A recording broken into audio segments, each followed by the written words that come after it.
19,000. That's the number of cold cases in the state of Texas right now. And behind the statistic are thousands of friends, family members, and community members all seeking justice. Just this week, 2 cold cases dating back as far as 1980 were reopened. In Walker County, a case involving a young girl found murdered on the side of the road is open thanks to forensic DNA testing. And in Bosque County, investigators are once again focusing on the strange disappearance of John Richard Creech. But while those cases are being reopened, thousands more sit unsolved. I spoke with law enforcement officials about what makes cold cases so hard to solve and what the state is now doing to help. Time can be on your side, but time can also be against you.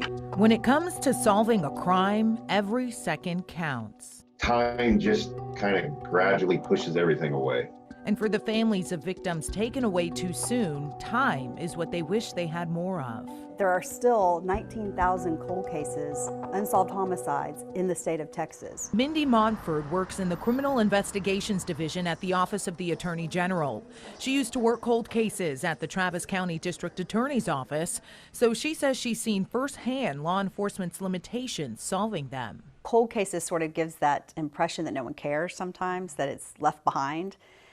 And so we're trying to kind of breathe some life back into some of these cases. For decades-old cases, investigators could have little to go on.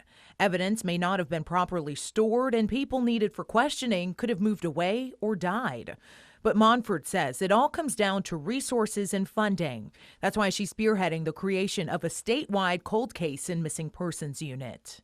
You know, to provide assistance to the local police departments, but also to bring justice and closure to these families. The office will serve as a one-stop shop connecting departments with resources both in Texas and across the country. A panel of retired experts in the field of genealogy, forensics, law, and law enforcement will also be able to triage a case and offer assistance any way they can. We actually issued a survey across Texas, and we had about 400 PDs respond. And one of the main things they said they needed, number one, they don't have cold case detectives working full-time on cold cases. According to the survey, only 5% of police departments have a dedicated cold case unit. And for the few that do, there are only 1 to 3 members on the team. And about 80% of departments don't even have anyone working part-time on cold cases. We knew that there was a need out there in the state for, for the AG's office to step in and provide assistance. So there's always a funding issue. Steve Du Bois is retired from the law enforcement job he worked for more than 30 years. He's now the executive director of Season of Justice, a nonprofit that gives out grants anywhere from $1 to $30 grand to police departments for DNA testing. Our grant total now is just shy of $250,000, and we're in 14 or 15 states, Canada, with 31 plus cases. Du Bois says DNA testing can be critical in a cold case, but many times a police department may not have enough funds for the costly tests or are forced to wait their turn at the state-run labs. State lab might do testing for free or for a minimal cost, but some of the testing, a lot of the testing that we do, the state labs don't do, or there's a 6-month to a year wait. And in some of these cold cases, if they've become hot, they need to move now, just like an active homicide. The nonprofit is one of many resources police departments will be connected to through the state's new cold case unit.